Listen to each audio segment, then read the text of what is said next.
All right, welcome back to the Personal Trainer Playbook. And today we are talking about the air bike and 4 ways to use the air bike that do not suck.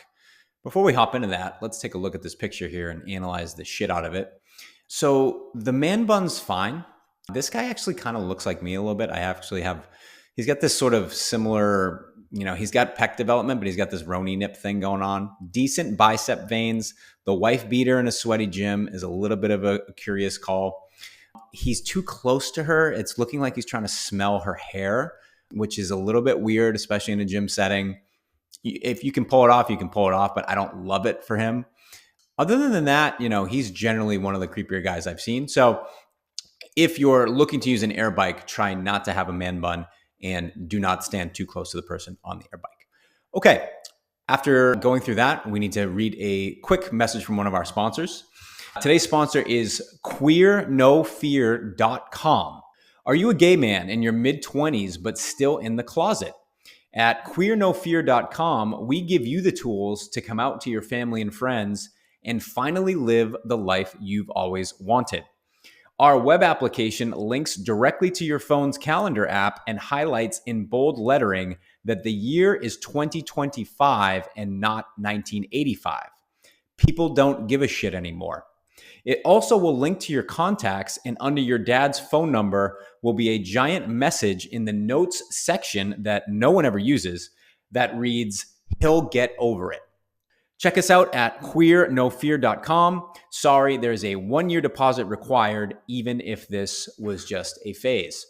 Okay, so let's get into the air bike, why I love it, why I think it's the best conditioning tool in your gym, and why you're not using it enough. All right, so what is an air bike for all you idiots who have no idea what the fuck I'm talking about? An air bike is simply a bike that is, the resistance of the bike is powered by a fan or powered by air. And it's also an arm and a leg bike. So it's different than a normal bike in the sense that on a stationary bike, obviously you're just biking in place, not moving your arms. With this particular bike, you're using your arms and your legs, which makes it a little bit more of a full body conditioning tool. It's also kind of fucked up in the sense that the harder you pedal, the more wind or the more air is being produced, and that's more resistance, so it gets harder. The harder you pedal, the harder the resistance, the harder it becomes, the more it sucks. This is kind of what makes this thing the devil's tricycle and why a lot of people hate it. So to clear up any confusion about what it's called, this is actually the brand name of the most popular bike is called the Assault Bike. It's made by a company called Assault Fitness. So you'll hear that name kind of interchangeably used with an air bike, but it's kind of like a Kleenex tissue situation here. It's not an assault bike. It's actually an air bike that is made by Assault Fitness. There's other ones called the Echo Bike, which is made by Rogue. It's also called a fan bike or an arm and a leg bike. Those are appropriate names for it. And then there's another brand, Schwinn, that makes a bike called the Airdyne, which is, kind of the first version of this bike. But for now, the Assault Bike is probably the most popular, and that's what you will see in most gyms. All right, so what's an air bike? We went over. How about why an air bike? Why do I love this tool? Why do I think it's appropriate for you to be using with your clients? Well, speaking of appropriate, it's appropriate for anybody. Anybody can ride a fucking bike. If you have a client that can't ride a bike, then you might have some other things to deal with other than their physical fitness. You might have to figure out, just things they can do in general in the gym. But 99.9% of the people that walk in your gym, unless they have no legs or no arms, will be able to use the air bike productively and efficiently. It's full body conditioning. It's got very low joint impact. Going out for a run on the treadmill, going out for a run on a track can be great. It can be tough on your joints. Doing the ski erg requires some skill. Doing the rower requires some skill. The air bike requires no skill and is very, very easy on your joints. Because of that, the learning curve is low. If it takes you more than 5 seconds to teach somebody to use a bike, you're an idiot and they're an idiot. Number 4, it's effective with multiple modalities. So you'll see the most sort of ubiquitous way to use this bike is to do a full all-out sprint. What I'll show you in a couple minutes here is that's not the only way. It's not even really the best way to use the bike. So you can use it for multiple modalities to improve multiple adaptations. It kind of sucks balls because of what we talked about earlier. The harder you pedal, the more resistance it is, the more it sucks. I think that's kind of cool. I think a lot of your clients will kind of hate it, but they'll grow to love it because the challenge increases as their effort increases. This is a really important concept because it'll get them to actually, they'll know when they're putting in the effort because they're getting more pushback. And this is something that if you're new to the gym and you haven't experienced the air bike before, this is kind of a light bulb going off moment where the harder you push, the harder it gets and the more rewarding it is. So let's get into the 4 ways that we're going to use this air bike. The 3-minute moderate warm up.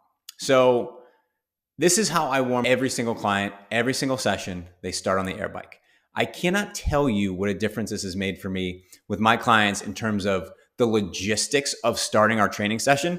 Because if you work in a big box gym, a lot of times there's not a go-to place to meet your clients. You meet them at the front door, maybe you meet them in the stretching area, maybe you meet them by the personal training desk, whatever. All my clients know, meet me on the air bike. That's where we're going to start. We're going to go for 3 minutes every time. We're going to go at a moderate pace. I'm going to talk to you while you're on the bike. If somebody's on the ski erg or the rower and they're warming up there, it's kind of difficult to talk. It's almost impossible. If you're on an air bike and you're going at a moderate pace, you should be able to hold a conversation. At the beginning of a workout, this is a perfect scenario because I want to talk to the client, see how they're feeling, see how they slept, if they're under any stress, how's their body feeling, whatever. I want to get all this information out of the way, and I want to get it out while they're on the air bike. So do it every session. Tell them to meet you on the bike. Thank me later. Number 2, tempo intervals. So for this particular protocol, it's going to be a 10 second off, 50 second off interval. So the easiest way to do this is have them get on the bike, just pedal out for a minute, just nice and easy. And as soon as that bike hits 1 minute, you're going to do a 70 to 80% intensity sprint for 10 seconds. So you're going to go from 1 minute to 110. And then you're going to stop and you're just going to pedal out nice and easy for the remainder of that minute for 50 seconds until it hits 2 minutes. And then at 2 minutes, you're going to sprint for 10 seconds again. You can do this for 10 minutes straight, 5 minutes straight, 5 rounds, 8 rounds, whatever it is. This is a great way to build a conditioning base that's not super, super taxing. So you've got a very short work period. It's only 10 seconds, but you've got a longer rest period that's over 45 seconds or 50 seconds. This allows some time to recover between bouts so that you can actually give a full effort. But again, it's not a full-on sprint. 70 to 80% of what you could possibly do, that's what you want to do here so that you could do it multiple times. So do it 5 minutes, 10 minutes, whatever it is. This is a great way to work on overall conditioning. All right, number 3 is an interesting one. It's called a modified Cooper's test. So a regular Cooper's test is a 12-minute run or a 12-minute bike, and you're just trying to see what the max distance you can cover in those 12 minutes is. Now, 12 minutes is a little intense. So what I do is something Joel Jamieson recommends called a modified Cooper's test. So you cut it down to 6 minutes, which believe me, 6 minutes on the bike is enough. And what you're trying to do is get the max amount of distance for that 6 minutes as you can while keeping the wattage or the output pretty steady throughout. So you don't want to shoot up right out of the gate and go super high on the wattage and super high on the heart rate and then go do that for 1 or 2 minutes and then totally crash and then kind of crawl down to the ending pace. What you want to do is see if you can maintain the same pace or a similar pace for all 6 minutes. This is actually going to give you an indication of what your anaerobic threshold is, which is the heart rate you can hold on to while still being in the aerobic capacity zone before you cross over into the anaerobic capacity zone. That's a topic for another video, but it's a great way to get a general gauge of your conditioning. And these kind of suck. So don't do these that often. Maybe do it once a quarter or once every 6 to 8 weeks. But what you can do is use this as a great proxy for how your conditioning is. So do a test day 1, put in some protocols to improve the conditioning, and then do a test 6 to 8 weeks later and see how this test is improved. All right, last one, number 4, the one everyone's familiar with.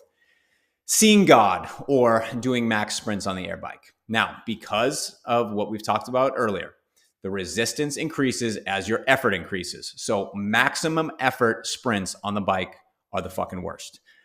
They can be fun-ish, yes, but they'll put hair on your balls or hair on your lady parts or hair on your butt, whatever you want to say, because of just how extreme the effort is. Now, the number one thing trainers do is they throw people on the air bike at the end of a workout and just make them sprint till their fucking heart explodes.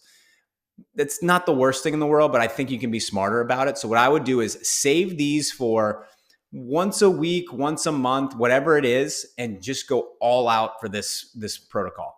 10-second sprint, as hard as you can go for 10 seconds, then just 20 seconds off. So before, when we were doing the tempo conditioning, you're doing 10 at about a 70 to 80% intensity, and then you're getting a full 50 seconds rest. This is 10 seconds max effort, and then just 20 seconds to recover. So you're not going to be able to get through that many of these, maybe 3, 4, 5 rounds at the most. But again, these will put hair on your balls, hair on your lady parts, and they can be a lot of fun. All right, that's it for today. I'll talk to you guys later.